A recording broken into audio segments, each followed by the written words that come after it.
ಇಂದು ನಾಳೆ ಮೈಸೂರಲ್ಲಿ ಸಿಎಂ ಸಿದ್ದರಾಮಯ್ಯನವರು ಪ್ರವಾಸವನ್ನು ಕೈಗೊಂಡಿದ್ದಾರೆ. ಎಚ್ಎಎಲ್ ವಿಮಾನ ನಿಲ್ದಾಣದಿಂದ ಮೈಸೂರಿನತ್ತ ಸಿಎಂ ಪಯಣ. ರಾತ್ರಿ 7:25ಕ್ಕೆ ಮಂಡಕಳ್ಳಿ ವಿಮಾನ ನಿಲ್ದಾಣಕ್ಕೆ ಸಿದ್ದರಾಮಯ್ಯನವರು ಆಗಮಿಸ್ತಾ ಇದ್ದಾರೆ. ಇವತ್ತು ಮೈಸೂರಿನಲ್ಲೇ ಸಿದ್ದರಾಮಯ್ಯನವರು ವಾಸ್ತವ್ಯ ಹೂಡಲಿದ್ದಾರೆ. ನಾಳೆ ಚಾಮುಂಡಿ ಬೆಟ್ಟಕ್ಕೆ ಸಿಎಂ ಸಿದ್ದರಾಮಯ್ಯನವರು ಭೇಟಿಯನ್ನು ಕೊಡ್ತಾರೆ.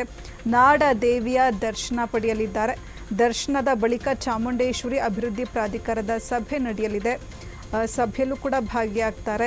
ಮಧ್ಯಾಹ್ನ 2 ಗಂಟೆಗೆ ಬೆಂಗಳೂರಿನತ್ತ ಸಿದ್ದರಾಮಯ್ಯನವರು ಪ್ರಯಾಣ ಬೆಳೆಸಲಿದ್ದಾರೆ. ಇಂದು ಮತ್ತು ನಾಳೆ ಸಿಎಂ ಸಿದ್ದರಾಮಯ್ಯನವರು ಮೈಸೂರು ಪ್ರವಾಸವನ್ನು ಕೈಗೊಂಡಿರುವಂಥದ್ದು. ಎಚ್ಎಎಲ್ ವಿಮಾನ ನಿಲ್ದಾಣದಿಂದ ಮೈಸೂರಿನತ್ತ ಸಿಎಂ ಪಯಣ ಬೆಳೆಸಲಿದ್ದಾರೆ.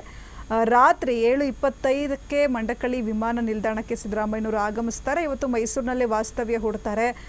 ನಾಳೆ ಚಾಮುಂಡಿ ಬೆಟ್ಟಕ್ಕೆ ಭೇಟಿಯನ್ನು ಕೊಡಲಿದ್ದಾರೆ. ಚಾಮುಂಡಿ ತಾಯಿಯ ದರ್ಶನ ಪಡೆದುಕೊಂಡು ವಿಶೇಷ ಪೂಜೆಯನ್ನು ಸಿಎಂ ಸಿದ್ದರಾಮಯ್ಯನವರು ಸಲ್ಲಿಸಲಿದ್ದಾರೆ. ಸಿಎಂ ಸಿದ್ದರಾಮಯ್ಯನವರು ಮೂಡ ಸಂಕಷ್ಟಕ್ಕೆ ಸಿಲುಕಿರುವಂಥದ್ದು.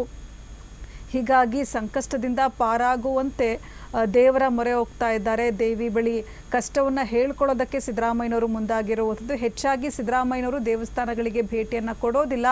ಆದರೆ ಇದೀಗ 2ನೇ ಬಾರಿಗೆ ಸಿಎಂ ಸಿದ್ದರಾಮಯ್ಯನವರು ಚಾಮುಂಡಿ ಬೆಟ್ಟಕ್ಕೆ ಭೇಟಿಯನ್ನು ಕೊಡ್ತಾ ಇದ್ದಾರೆ. ಆಗಸ್ಟ್ 10ನೇ ತಾರೀಕು ಚಾಮುಂಡೇಶ್ವರಿಯ ದರ್ಶನ ಪಡೆದುಕೊಂಡಿದ್ರು. 22 ದಿನಗಳ ಅಂತರದಲ್ಲಿ ಇದೀಗ 2ನೇ ಬಾರಿ ಚಾಮುಂಡಿ ಬೆಟ್ಟಕ್ಕೆ ಭೇಟಿಯನ್ನು ಕೊಡ್ತಾ ಇದ್ದಾರೆ. ನಾಳೆ ಸಿಎಂ ಸಿದ್ದರಾಮಯ್ಯನವರು ಚಾಮುಂಡಿ ತಾಯಿಯ ದರ್ಶನ ಪಡೆದುಕೊಂಡು ವಿಶೇಷ ಪೂಜೆಯನ್ನು ಸಲ್ಲಿಕೆ ಮಾಡ್ತಾರೆ. ದರ್ಶನದ ಬಳಿಕ ಚಾಮುಂಡೇಶ್ವರಿ ಅಭಿವೃದ್ಧಿ ಪ್ರಾಧಿಕಾರದ ಸಭೆಯಲ್ಲೂ ಕೂಡ ಭಾಗಿಯಾಗ್ತಾರೆ. ಮಧ್ಯಾಹ್ನ 2 ಗಂಟೆಗೆ ಬೆಂಗಳೂರಿನತ್ತ ಸಿದ್ದರಾಮಯ್ಯನವರು ಪಯಣ ಬೆಳೆಸಲಿದ್ದಾರೆ.